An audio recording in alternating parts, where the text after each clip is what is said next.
விஷால் மயிறு என்னமோ ஒரு மயிறு நடத்துறானே, அது பேர் என்ன, ஸ்டார் நைட்டா? நான் ஸ்டார் மே 18ங்கிறது தெரியல. நீ எல்லாம் என்ன மயிருக்கு தமிழ்நாட்டுல இருக்க? விஜய் ஆண்டனி மனித புனிதர் அவர் பேரு. அவருக்கு விஜய் ஆண்டனினே சொல்லாதீங்க, அவர் பேர் மனித புனிதர்.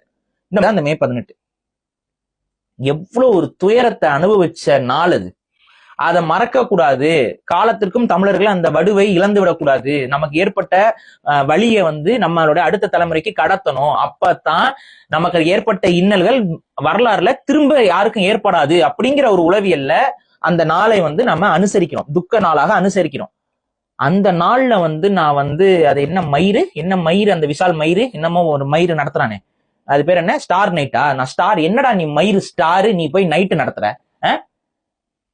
எல்லா நடிகைகளையும் துணை நடிகைகளையும் கூட்டிட்டு போயிட்டு கூத்தாடுவானா இவன். இவங்களை இதை பார்த்துக்கிட்டு தமிழர்கள் ஓ விஷால்ஜி, விஷால் ரெட்டி காருஜி, நீ கூத்தாடுஜின்னு உட்காந்து கை தட்டி சிரிக்கணுமா? அதுக்கு டிக்கெட் விற்கிறானுங்க. இதுல கொடுமையிலும் கொடுமை, கேவலம் கெட்ட கொடுமை என்ன தெரியுமா?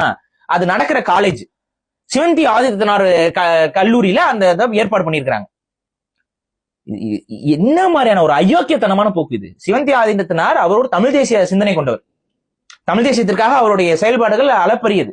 ஆனா இன்னைக்கு அந்த காலேஜ நடத்துறவனுங்க இது எப்படி அனுமதிக்க முடியுது? தெரியாம பண்ணாங்க. இது எப்படிங்க தெரியாம பண்ண முடியும்? மே 18ங்கிறது தெரியல. நீ எல்லாம் என்ன மயிருக்கு தமிழ்நாட்டுல இருக்க? பத்திரிகை எதுக்கு நீ உட்காந்துட்டு இருக்கிற? ஒரு காலேஜ் நடத்துற, இது நடத்துற, எத்தனை பேர் அதுல இன்வால்வ் ஆயிருப்பாங்க? இந்த கிறுக்கு கபோதி அவன் பிறப்பால் தெலுங்கன்னு அவன் ஏதோ ஒண்ணு பண்றான். இந்த பிறப்பால் தமிழ் ஒருத்தன் இங்க சுத்திட்டு இருக்கான். அதான் விஜய் ஆண்டனி மனித புனிதர் அவர் பேரு. அவருக்கு விஜய் ஆண்டனினே சொல்லாதீங்க, அவர் பேர் மனித புனிதர். இந்த மனித புனிதர் எப்ப பார்த்தாலும் மனித புனித பாடத்தை தான் எல்லாருக்கும் எடுப்பாரு. ஆனா 2 லட்சம் தமிழர்கள் இறந்த அன்னைக்கு போய் தான் டான்ஸ் ஆடுவார். அவருடைய விளக்கம் என்னன்னா, ஒரு நாளைக்கு முன்னாடி டான்ஸ் ஆடிக்கிறேங்க, சாவு உழுக போதுன்னு தெரிஞ்சு ஒரு நாளைக்கு முன்னாடி நான் டான்ஸ் ஆடிக்கிறேங்க.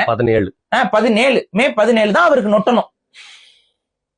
அடுத்தவனுக்கு மனித பாடம் நடத்தும். அமைதி வேண்டும், அகிம்சை வேண்டும், போர் கூடாது. இந்த அமைதி பாடம் எல்லாம் அழகா நடத்துவீங்க. ஆனா அந்த போரால பாதிக்கப்பட்டு, போர்னா மக்கள் பாதிப்பாங்க, மக்கள் சாவாங்க, இதுல எனக்கு எந்த மாற்று கருத்தும் கிடையாது. ஆனா செத்த மக்களை பத்தி நினைக்கிறது உண்டா?